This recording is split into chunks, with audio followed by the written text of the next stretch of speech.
Reciban un saludo con mucho afecto.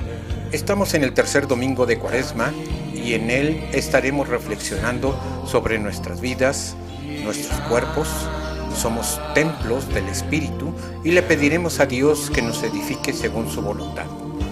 En el Evangelio de Juan 2, del 13 al 25, Jesús va al templo de Jerusalén y echa de allí a los mercaderes de animales para los sacrificios y a los que cambiaban el dinero para las ofrendas.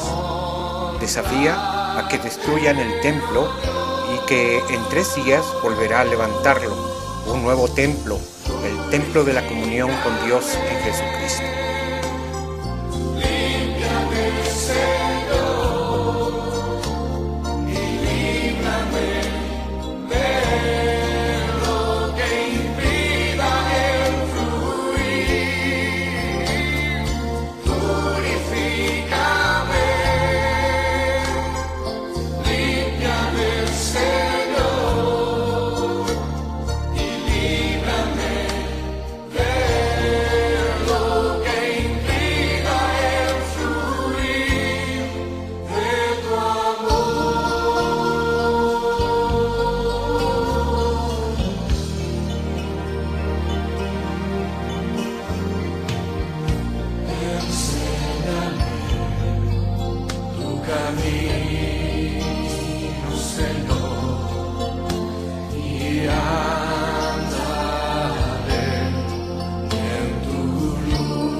Cántaselo a él, glorifícate. Límpiame, Señor, y líbrame de lo que impida el fluir. Purifícame, límpiame, Señor.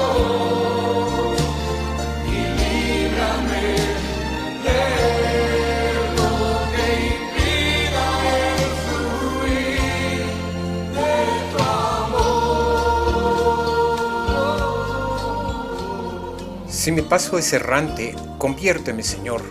Si mi fe es débil, conviérteme, Señor. Si mi mente es estéril, conviérteme, Señor. Si mis manos son rudas, conviérteme, Señor. Si mis ojos son feroces, conviérteme, Señor. Si mi lengua es cruel, conviérteme, Señor. Si mis intenciones son malas, conviérteme, Señor. Si mi corazón es frágil, conviérteme, Señor. Al final, conviérteme, Señor, y seré quien realmente soy.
luz y valentía frente a toda tentación,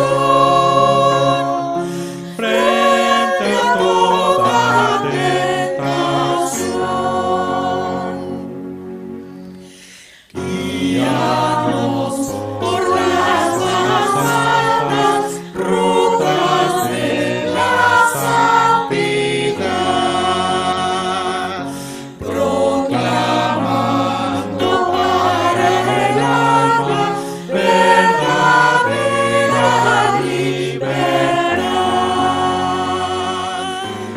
Danos luz y valentía, fe y firmeza en tu verdad, y firmeza en tu verdad.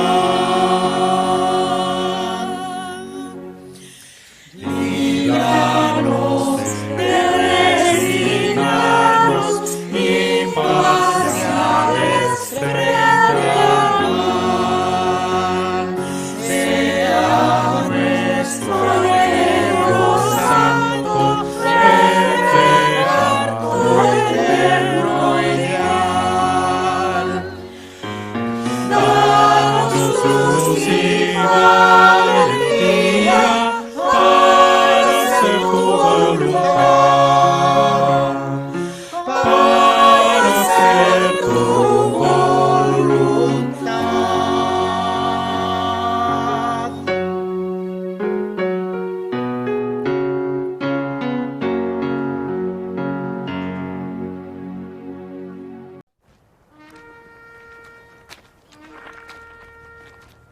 La Pascua de los judíos estaba cerca y Jesús subió a Jerusalén.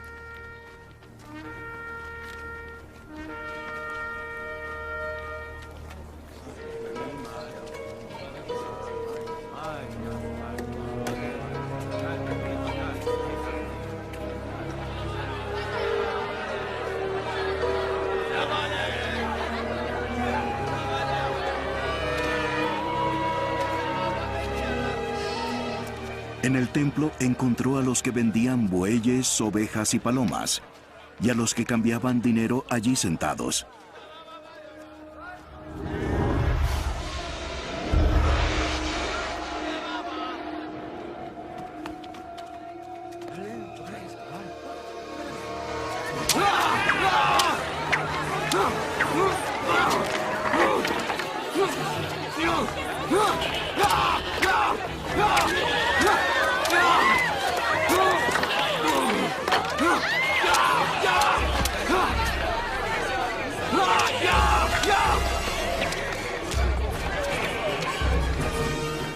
Y haciendo un látigo de cuerdas echó a todos fuera del templo, con las ovejas y los bueyes.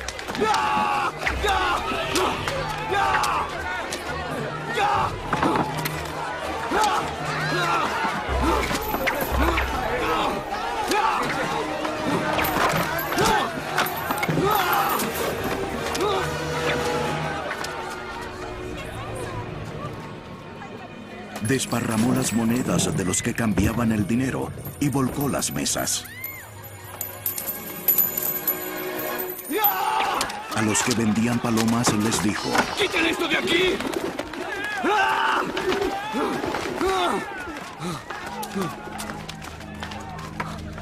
No hagan de la casa de mi padre una casa de comercio. Sus discípulos se acordaron de que estaba escrito: el celo por tu casa me consumirá. Entonces los judíos le preguntaron: ¿Qué señal nos muestras que tienes el derecho de hacer esto? Destruyan este templo y en 3 días lo levantaré. ¿Tú lo levantarás en 3 días? En 46 años fue edificado este templo. Pero el templo de que hablaba Jesús era su cuerpo.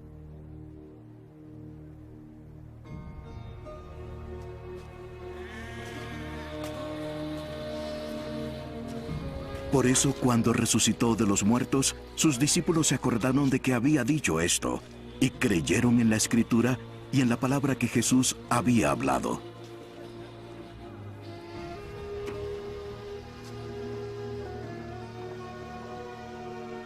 Cuando Jesús estaba en Jerusalén durante la fiesta de la Pascua, muchos creyeron en su nombre al ver las señales que hacía. Pero Jesús no se confiaba en ellos, porque los conocía a todos, y no tenía necesidad de que nadie le diera testimonio del hombre, porque él conocía lo que había en el interior del hombre. Que sean gratos los dichos de mi boca, la meditación de mi corazón, delante de ti, oh Jehová, roca mía y redentor mío. Reciban un cordial saludo con mucho afecto. Miren, el día de hoy los textos que estaremos tocando y que corresponden a este domingo es el libro de Éxodo 20, del 1 al 17. En este pasaje pues, se ven los 10 mandamientos. En la primera carta, el segundo texto es la primera carta a los Corintios de su capítulo 1, del versículo 22 al versículo 25. Y ahora no continuamos con Marcos, vamos a estar en estos domingos abordando el libro de Juan 2, del 13 al 25. En estos dos primeros domingos de Cuaresma se ha narrado el proceso personal de Jesús. Por un lado, Jesús fue fiel a Dios en las tentaciones del desierto.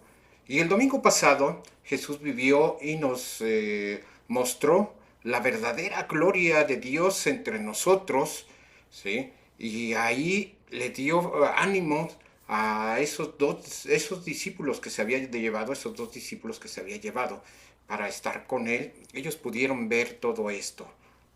En estos 3 domingos que vienen, estos 3 domingos siguientes, estaremos predicando sobre la dimensión salvadora de Jesús con su muerte en la cruz y su resurrección.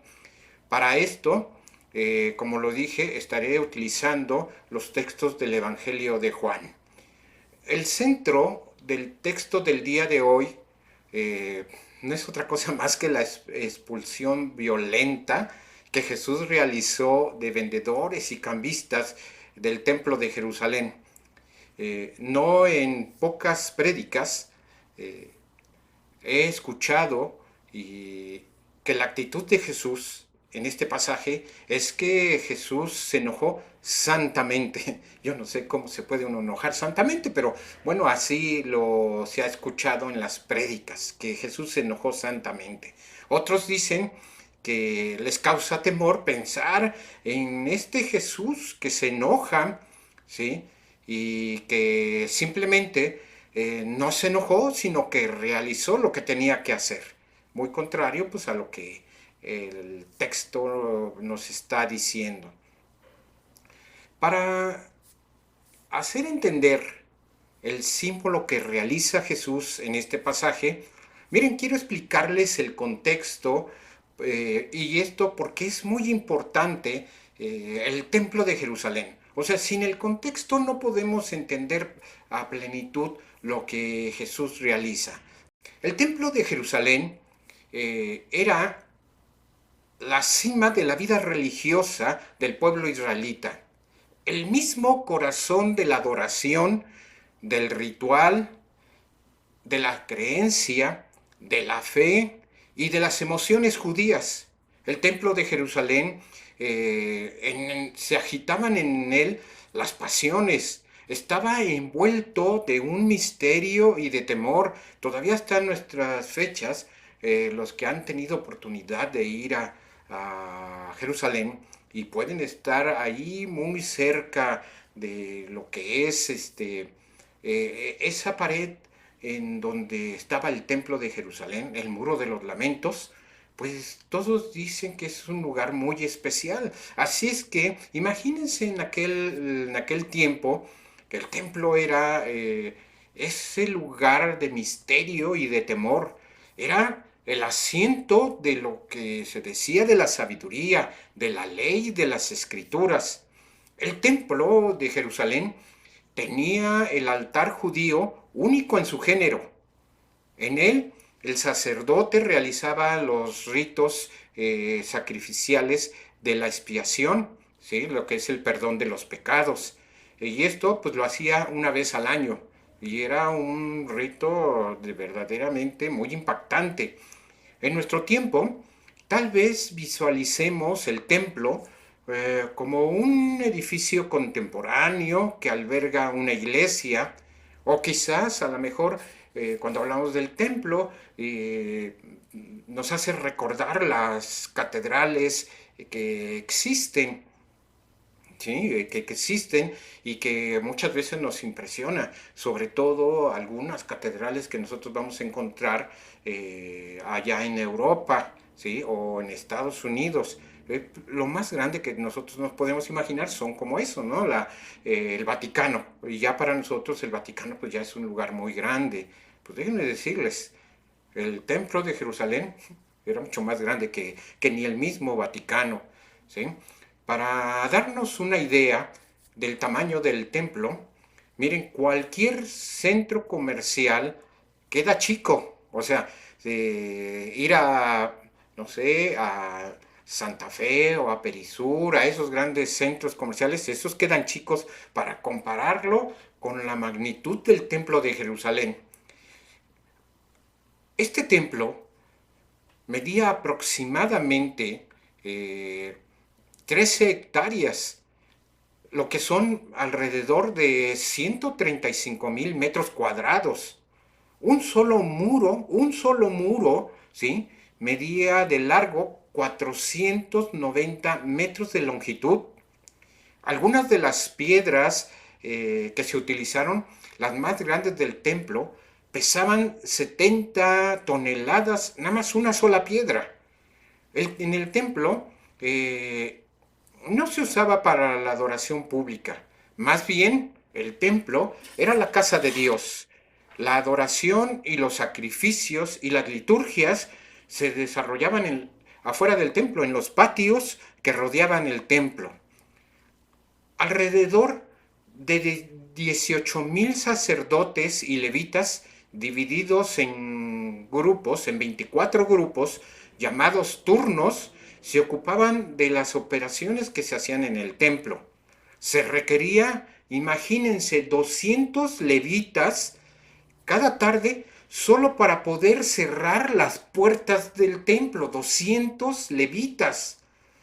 Para purificar el velo del templo se requirieron 300 sacerdotes para sumergir el velo en las aguas del estanque para poderlo purificar y lavar. El templo funcionaba como un gigantesco banco nacional encargado de guardar los diezmos y las ofrendas que pagaban todos los judíos alrededor del mundo, ¿sí? Hay que recordar que en ese tiempo, además de los judíos que vivían en Jerusalén y los alrededores, como sería Galilea y otros lugares, ¿sí? Todos los judíos que estaban dispersos y que habían sido llevados en la cautividad, todos tenían que ir a Jerusalén alguna vez, y ellos iban y llevaban todas sus ofrendas, sus diezmos, y lo entregaban allí en el templo de Jerusalén. Pero no solo ellos, los hombres más adinerados de Jerusalén, como era el sumo sacerdote, como eran, los sumos sacerdotes, porque había varios, ¿sí? Y las jerarquías que eran adineradas, allí en el banco del templo, allí guardaban todo su dinero. Los judíos devotos, como les decía, que vivían fuera de Jerusalén y de las fronteras de Palestina, tenían que acudir cuando menos 3 veces al año para celebrar cualquiera de las diferentes fiestas religiosas que tenía el pueblo israelita. Tenían la obligación de cuando menos 3 veces al año presentarse en Jerusalén. De esa magnitud, imagínense, era el templo donde Jesús se enfrenta indignado a todo el sistema religioso mercantil que se había formado en torno al templo, ¿sí? El texto de Juan es el que con más dramatismo expresa el enfado y hasta hace llegar hasta la indignación a Jesús. Los demás textos tratan de ser más livianos, no quieren meter mucho. Solo Juan sí habla que a Jesús llega hasta la indignación.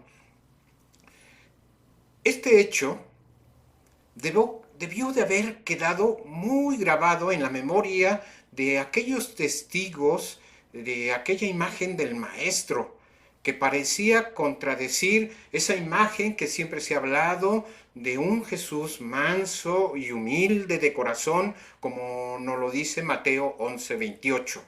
El texto de Juan repite enfáticamente primero que se aproximaba la fiesta de los judíos. Y así lo dice, es decir, no es la Pascua de Jesús, es la Pascua de los judíos. La Pascua de Dios, déjeme decirle, fue la liberación. La Pascua del templo y de todo el sistema religioso era una comercialización y una esclavitud. Y esto es porque era un sistema externo de puro rito, ¿sí? De puro rito que no implica para nada y no implicaba para nada a las personas. Sí, era puro ritual y las personas no interesaban. El día de hoy me pongo a pensar, ¿nuestra Pascua también se quedará en el rito? Porque dentro de unos días ya estaremos en Semana Santa, ¿sí? Y estaremos desde el domingo recibiendo a Jesús en Jerusalén, ¿sí? Con ese culto especial de Domingo de Palmas. Después estaremos el jueves recordando el momento en que Jesús instituye la Santa Cena o la Eucaristía. Y el viernes estaremos conmemorando y reflexionando en la pasión y muerte de nuestro Señor Jesús hasta llegar el domingo de resurrección, que es la Pascua de Resurrección, ¿sí? Yo me pongo a pensar, esa Pascua también en nosotros habrá quedado como un rito, ¿sí? ¿Será eso? Porque miren, voy al templo, canto, leo el texto que corresponde y las lecturas bíblicas. Y algunos quizás podamos estar leyendo algunas oraciones. Doy mi ofrenda, doy mi diezmo. ¿Y qué? Y me quedo tranquilo. Y ya. Y se convierte todo esto en un rito. Déjenme decirles, allá en el Antiguo Testamento el profetismo critica ya duramente este esquema. Dice en Isaías 1, del 11 al 18, y no voy a leerlo todo, me gustaría que ustedes lo leyeran. En Isaías 1, del 11 al 18 dice, estoy harto de esos sacrificios, de esas lunas nuevas y todas esas celebraciones que hacen. Estoy harto. Espero que Dios no esté harto también de nuestros ritos y celebraciones. Un aspecto importante era y es la comercialización del templo. Todas las religiones han caído en la tentación de comercializar el producto, ¿sí? Vender el evangelio. Esto queda representado en aquella expulsión del templo de los vendedores y de los cambistas de dinero. Es la tendencia de aquella época y de nuestra época comercializar todo. El culto, los sacramentos, el templo, ¿sí? Nosotros mismos nos sentimos cómodos con un sistema religioso como este. Cumplimos con las normas eclesiásticas y que nos dejen en paz. Por ejemplo, cumplimos con el bautismo y más lo cumplimos porque vamos a hacer una fiesta, una reunión, ¿sí? Porque vamos a tener compadres, testigos y estamos muy contentos y cumplimos con el bautismo. Cumplimos también con tomar la Santa Cena, siempre y cuando pues no me sienta incómodo, ¿sí? Y que no crea que soy un pecador, porque entonces a lo mejor pues mejor lo dejo, porque por ahí dice que no se debe de tomar indignamente, ¿sí? O cumplo con ser miembro de alguna congregación, en el caso de los metodistas, ser miembro en plena comunión. El venir al culto, cumplo. El casarme como Dios manda, etcétera, ¿sí? Nos sentimos cómodos con ese sistema religioso, pero no, hermanos. El cristianismo se mueve en el terreno de la gracia de Dios, es decir, no, se mueve en lo gratuito. Dios no se vende ni se compra. También Dios nos diría a nosotros lo mismo que le dijo el profeta Isaías. ¿Qué me importan sus ofrendas y sacrificios si vuestro corazón y vida están lejos de la verdad de Dios? Miren, queridos hermanos y hermanas, ¿para qué le importa a Dios nuestros cultos y ofrendas si no somos capaces de vivir en armonía en casa y en la iglesia? Si no somos capaces de respetarnos y de tratarnos dignamente, ¿sí?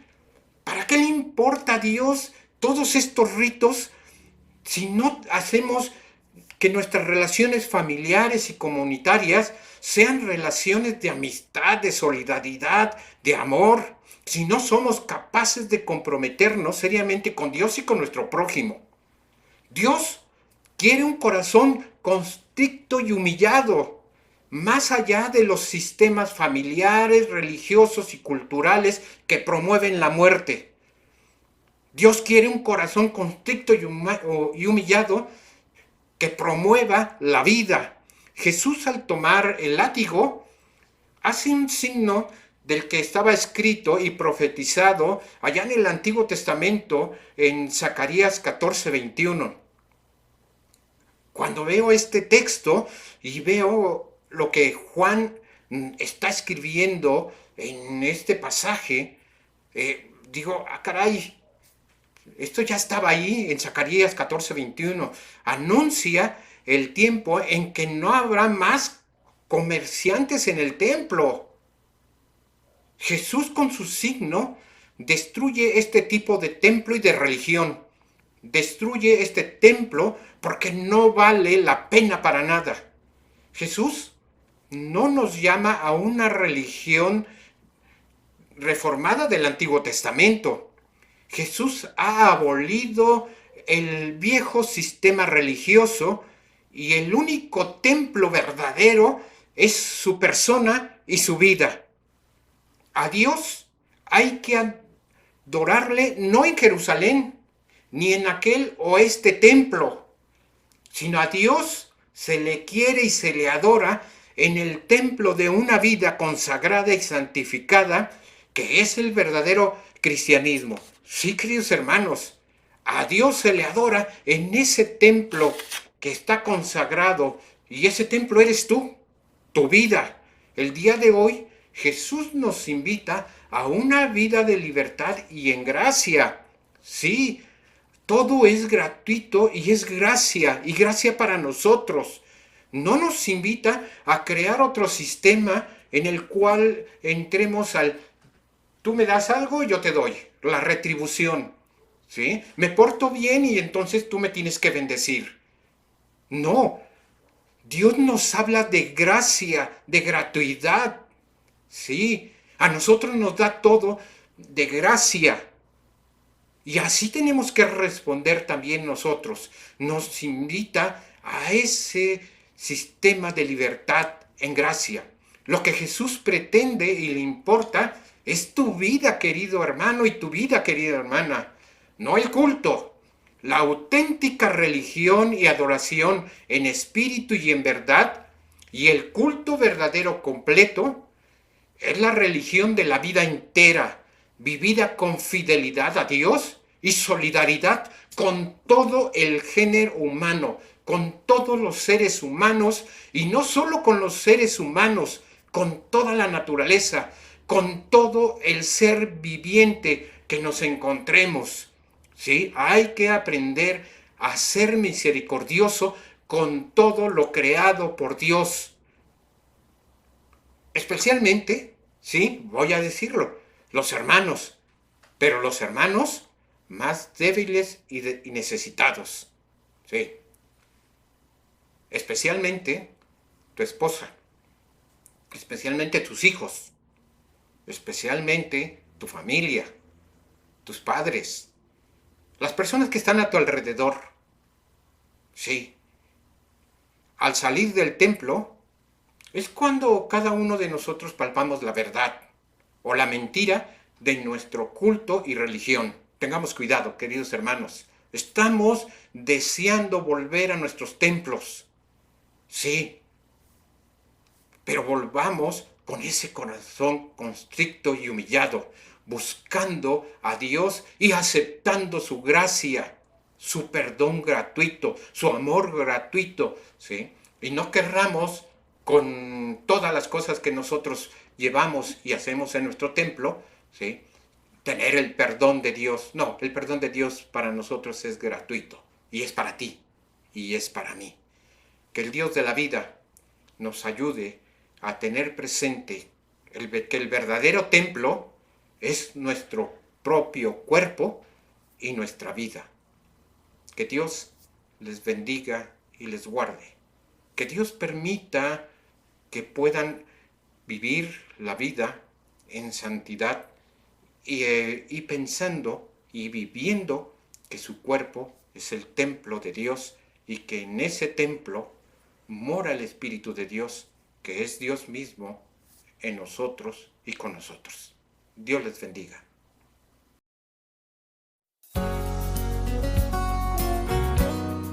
La gracia de Jesús significa para mí su amplia e infinita misericordia. La gracia para mí significa salvación. La gracia de Dios para mí significa su perdón. Para mí la gracia significa transformación.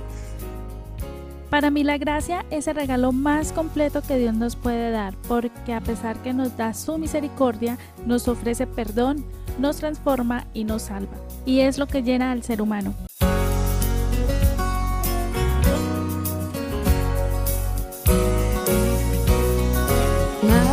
Maravillosa gracia vino Jesús a dar, más alta que los cielos, más honda que la mar, más grande que mis culpas clavadas en la cruz.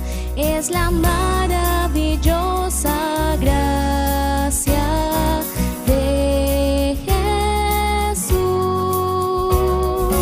Inefable es la divina gracia, es inmensurable cual la mar, como clara fuente, siempre suficiente a los pecadores rescatar, perdonando todos mis pecados.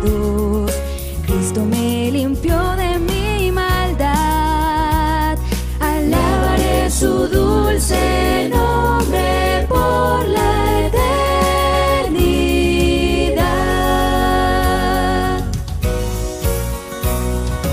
Maravillosa gracia, llena con dulce voz, llamados a ser hechos hijos de nuestro Dios, nos da de su consuelo, nos da de su virtud. Es la maravillosa gracia de Jesús. Inefable es la divina gracia, es inmensurable cual la mar, como clara fuente, siempre suficiente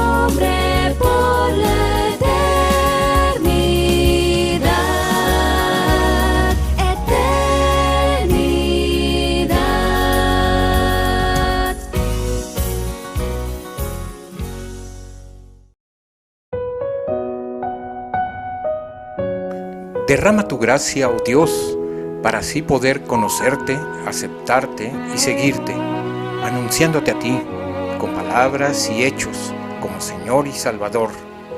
Derrama tu gracia, oh Dios. Permite que te aceptemos humildemente desde el tiempo y lugar en donde vivimos, cada día, cada momento. Sopla tu espíritu, Señor. Haz que veamos nuestras muchas faltas. Pedimos por ellas tu perdón y que tú, al perdonarnos, nos des sabiduría para reparar los errores. Sopla tu espíritu, Señor. Cambia nuestros seres. Libéranos para la vida en abundancia, construida desde el amor, en unidad y comunidad, aún en la diversidad.